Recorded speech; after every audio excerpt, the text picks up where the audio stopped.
Good evening. The COVID-19 pandemic has had an enormous impact on our daily lives. Efforts to mitigate the coronavirus are accelerating trends such as shopping, online, and working from home. Research by the Brookings Institution suggests that by April of this year, as many as half of all Americans were working from home, nearly double the portion that worked from home at least occasionally in 2018.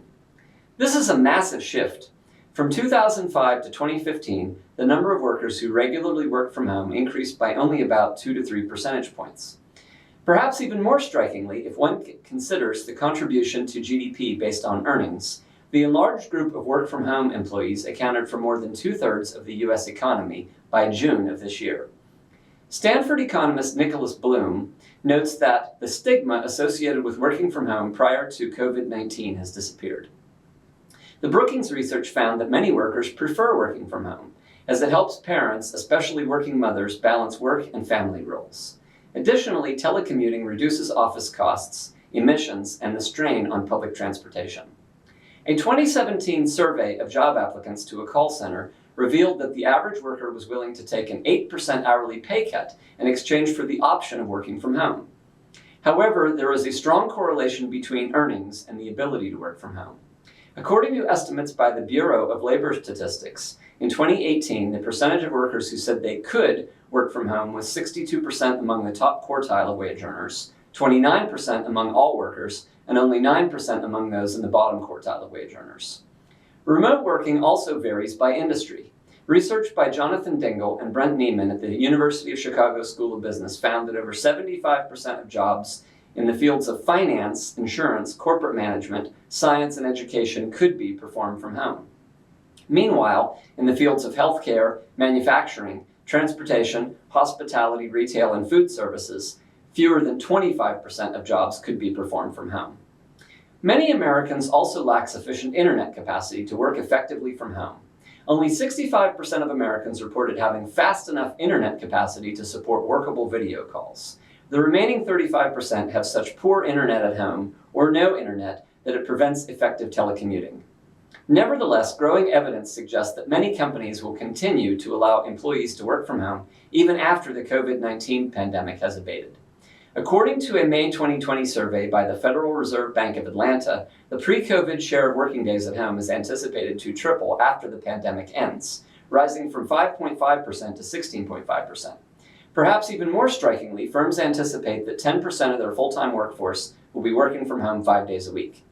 17% of chief financial officers surveyed by Forbes in early April indicated that they plan to keep at least 20% of their employees working remotely to cut costs. Overall, firms say that about 10% of their full-time employees worked from home at least 1 day a week in 2019. That fraction is expected to jump to nearly 30% after the crisis ends.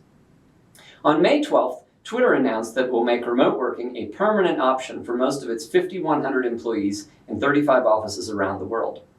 Jennifer Christie, Twitter's head of human resources, said, "In the face of COVID-19, Twitter was uniquely positioned to allow remote working, given the company's emphasis on a decentralized workforce capable of working from anywhere. These past few months have proven we can make that work. So if our employees are in a role that enables them to work from home, and they want to continue doing so forever, we will make that happen. If not, our offices will be their warm and welcoming selves." In August, JP Morgan Chase announced that its 61,000 corporate and investment banking employees will rotate between days at the office and days at home, keeping the ability to work remotely on a part-time basis even after the COVID-19 crisis has faded. This rotational model will be more or less permanent, according to JP Morgan Chase co-president Daniel Pinto. Depending on the type of business, you might be working 1 or 2 weeks a month from home, or in some cases 2 days a week. As a result, roughly 1/4 of all corporate and investment banking employees will be working from home at any given time. The move is mandated by social distancing requirements that cut office building capacities in half. But it's also seen as a way to give employees flexibility that didn't exist before the pandemic proved that people could be productive away from the office.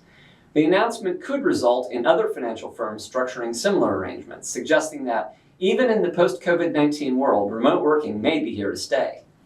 At Goldman Sachs, remote workplace tools such as Zoom teleconferencing and the messaging platform Symphony have enabled the transition to remote working to be easier than most traders imagined. It doesn't matter that colleagues are spread around the country, working from homes in Atlanta and Florida, as well as Goldman offices in Jersey City and Greenwich, Connecticut. I could be anywhere in the United States right now, and my ability to communicate with my team would be similar, said one managing director. Ying Cao, director of digital strategy for London-based investment bank Barclays, said, "Once you are at home and you realize it's so easy to conduct business, you don't want to commute 2 hours a day just to have conversations with people." In Brazil, telecommuting is also expected to remain at higher levels than before the pandemic. Seeing that the practices worked, companies such as Petrobras, Ambev, Johnson & Johnson, and Topdesk have decided to maintain this scheme totally or partially, even after the COVID-19 pandemic has passed. Each company will have its own strategy, but in general, large companies will permit remote working most of the time for administrative departments such as legal, financial, and human resources. Face-to-face work will take place a few days a week, with a focus on meetings and interaction to retain team cohesiveness. Companies in the areas of technology and communication, in which a large portion of employees work in front of a computer, are expected to allow virtually all their employees the option of working more days from home. With some companies, telecommuting was already expanding, and the quarantine accelerated the process. At Petrobras, half of the company's administrative staff will be able to opt for remote work permanently. The company is still studying the decision, but one idea is to maintain smart offices with shared desks for sporadic use when employees need them. Lafarge Holcim, the Swiss construction materials multinational, has already transitioned 1,500 of its employees into permanent remote work and expects to save 2 million reais per year with the measure. "We made these decisions because we saw that the home office was working well," according to Human Resources Director Juliana Andrighetto. "The company is flexible in terms of the home environment and adapts to employees who need to take care of children during daytime hours, which is common in quarantine with schools closed." According to Thiago Kremendick, Director of Operations for Topdesk in Brazil, increased productivity by employees working from home can be credited to reduction in travel times. In a city like Sao Paulo, that can consume hours of the day, besides being very draining. In addition, for jobs that require focus, working from home can be more productive than working in a noisy environment, he said. Similar to patterns observed in other countries, the feasibility of working from home in Brazil varies greatly by occupation.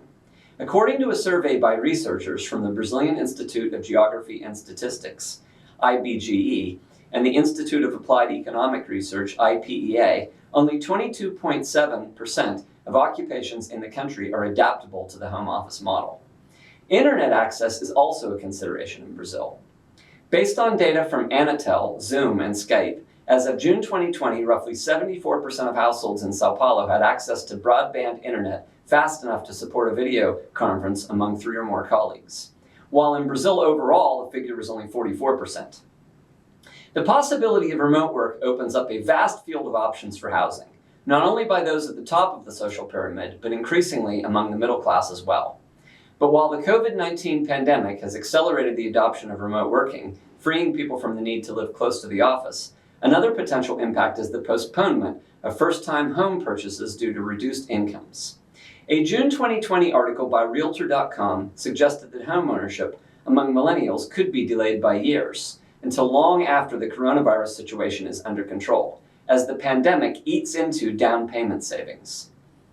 Millions of millennials, who make up the majority of first-time homebuyers, have either lost some or all of their regular income due to layoffs, reduced work hours, or furloughs, forcing them to dip into their savings to cover their everyday expenses.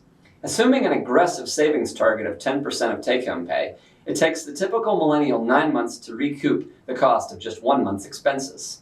With the COVID impact now approaching 6 months, it could very likely take the average millennial 53 months, over 4 years, to recoup lost down payment savings.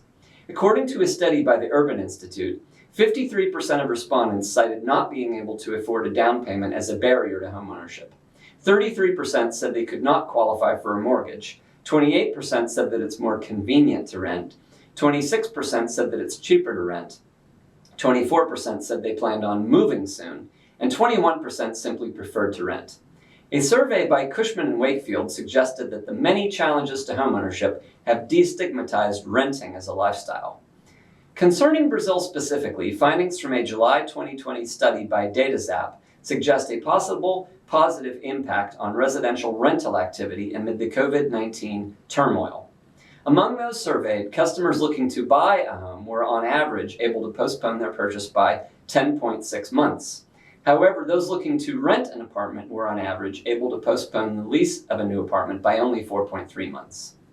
Only 35% of respondents said they could delay the leasing of a new apartment by more than 6 months.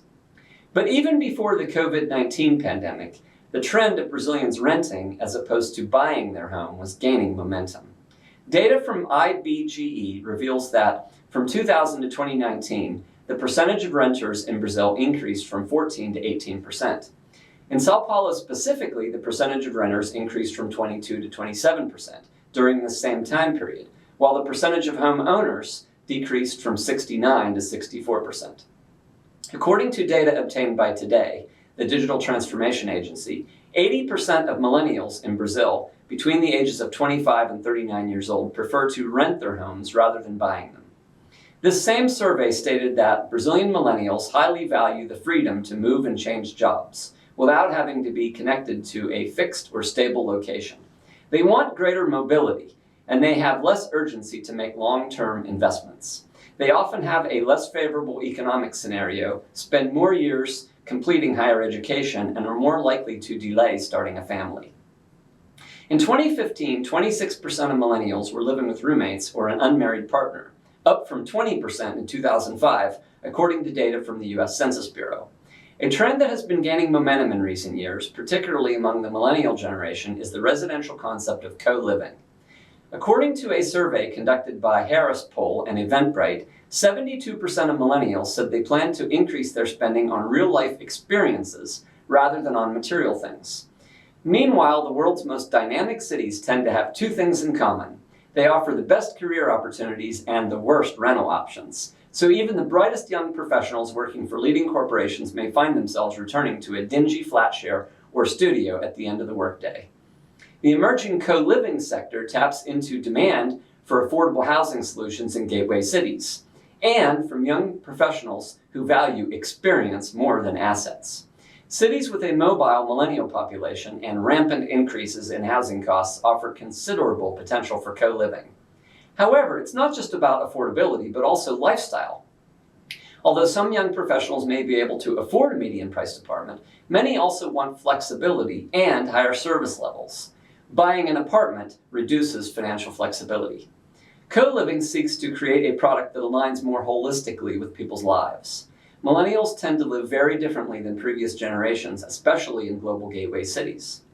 Many in this generation are spending more years pursuing higher education, postponing starting a family until after age 30, and even foregoing the corporate ladder, instead opting into the gig or freelance track in pursuit of greater work-life balance. Dubbed the sharing economy, the emergence of online platforms that promote on-demand access over ownership have sprung up with increasing regularity in recent years, in nearly every category of consumption, especially in large metropolitan areas. Car ownership has been replaced by Uber and Zipcar. ThreadUp and Rent the Runway have supplanted clothing ownership, while Spotify and Netflix provide content on demand. According to Invesco, the exponential growth of these business models and their rapid adoption by young urbanites suggests that there's a high degree of comfort with sharing products and services. This acceptance has prompted the same demographic to envision housing in much the same way, as just another product to be shared. According to a February 2020 study by CBRE and StreetSense, the popularity of co-living has been bolstered by the subscription economy.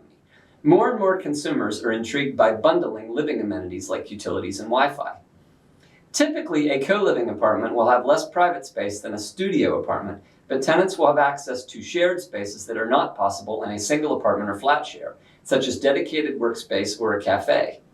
Common features of co-living include shared spaces such as kitchens, lounges, screening rooms, game rooms, rooftop barbecue terraces, and gyms. Shared services, including cleaning, laundry, concierge, and Wi-Fi, and community, in which operators curate events that serve to bring people together, such as happy hours and weekend excursions, all rolled into a single monthly bill. Other reasons tenants tend to prefer the co-living concept include a fully digital leasing process, less bureaucracy in the leasing process, easier approvals, less drama over splitting expenses and chores, flexible contracts, and avoiding the desperation to replace a roommate who decided to leave. Some residents of co-living communities choose this lifestyle because they're new to the city and may be a little daunted by the process of setting up all the things you need when moving into a new apartment. Most co-living communities offer everything from stylish furniture to kitchen appliances and utensils, and even towels. Move-in ready concepts like San Francisco's Star City allow residents to arrive with nothing but a suitcase. In the post-COVID world, co-living provides another benefit. According to CBRE, most co-living spaces offer superior work-from-home facilities, ideal for digital nomads and for professionals whose companies increasingly encourage remote working. In a fourth quarter 2019 survey of commercial members of the National Association of Realtors, 48% observed an increased interest in shared living relative to the year before. The volume of co-living units being developed is also increasing rapidly. In the US, the total number of co-living bedrooms expected to be delivered to market in 2021 is 10,500, roughly triple the number delivered in 2019, according to Jones Lang LaSalle. Finally, the co-living format presents advantages for owner-operators. Current co-living product reveals a 32 to 38% premium on rents per square foot relative to conventional apartments, according to a recent study by CBRE and Common. Co-living is more than a housing product, and its appeal to residents reflects a change in the way people are choosing to live. Human behaviors and desires have steadily shifted during the past few years toward community, well-being, sustainability, and experiences. The world has pivoted even more strongly toward these ideals during the pandemic. For the millennial generation, job mobility is often the primary priority, with home ownership postponed until a bit later in life when people are well settled in their jobs and family lives. Unlike with previous generations, homes are not the same emotional investments that they used to be. The headache-free choice of a well-maintained rental apartment is now the priority of many millennials. They want to rent a lifestyle, not just an apartment. As millennials actively drive the sharing economy and continue to be drawn to global cities, either for higher education, job opportunities, or cosmopolitan culture, many in this generation will undoubtedly gravitate toward co-living, whether out of necessity or as a matter of personal preference. Either way, co-living is very likely here to stay.